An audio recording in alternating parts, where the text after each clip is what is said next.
биринчи кезекте парламенттин 60-тан көп депутат чогултушубуз керек. Ошондон кийин азыр мына өзгөчө кырдаалдар ЧП режимин киргизебиз деп атышыптыр. Аны колдоп беришибиз керек. Жана ошондой эле менин угушум боюнча спикерди да аябай шайлайбыз деп атышат. Бирок мен баягы эле ойдомун.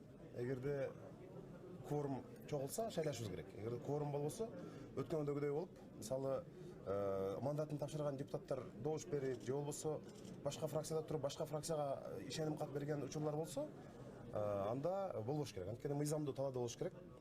Конкуренция ачык болуш керек. Спикер болом дегендерге дагы, премьер-министр болом дегендерге дагы. Спикерликке кимдердин талапкерлиги каралып атат? Менин угушумча Канат Исаев деп уктум, бирөөсүн. Дагы бирөөсүн билбейм. Азыр эки адам деп айтышты. Бизге жарым саат мурун эле чалды, чынын айтканда. Өткөндө дагы депутаттар чогултулган, анда эч ким чалган эмес. Таптакыр. Ата мекенин көп депутаттарына эч ким айткан эмес, мисалычы.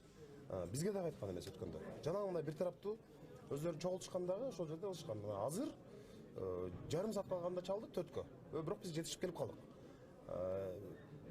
Эми азыр көрөбүз. Менин талабым ошол. Биз жанагы 5-октябрда чыккан талаптарыбыздын ошол күчүндө турабыз биз. Кайра шайлоо болуш керек сөзсүз түрдө. Жанагындай азыр айрым ойлор айтылып атыптыр. Шайлоону күчүндө калтырабыз. Шайлоо болбойт, ошол биримдик жана мекенем Кыргызстан ошолор кайра парламентке келе берет деп. Андай болсо биз каршыбыз, анда биз кайра күрөшөбүз. Мен ошол тараптамын. Эч кимдин жанагындай бир саясий күчтөрдүн фанаттарынан биз коркуп кеткен жерибиз жок. Алар менен биз аягына чейин күрөшөбүз. Алардын коркутуусунан, жанагы айыл региондордон алып келип политик саясатчылардын баарын коркутуп атпайбы?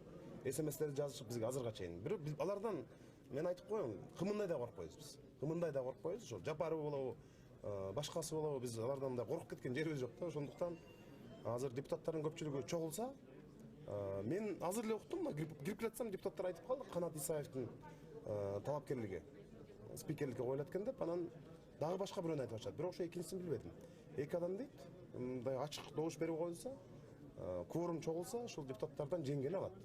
Жанар мырза, азыр ошол бүгүнкү кезексиз жыйынга негиз жок болчу деп атышат да, себеби жыйынды президент анан төрага гана чакыртылат 40 депутаттын макулдугу менен деп. Эми Аида Касымалиева азыр жанагы көпчүлүк коалициядан вице-спикер болгон үчүн ошол спикердин милдетин аткарып атам деп ошентип чакырыптыр. Анан келдик. Эми келбей койсок дагы наразылык болуп атат. Эмне үчүн келбейсиңер деп. Ошондуктан келдик, азыр көрөбүз, эми кырдаал кандай болот, эмне талкуу болот. Азыр ушул жерден көрөбүз.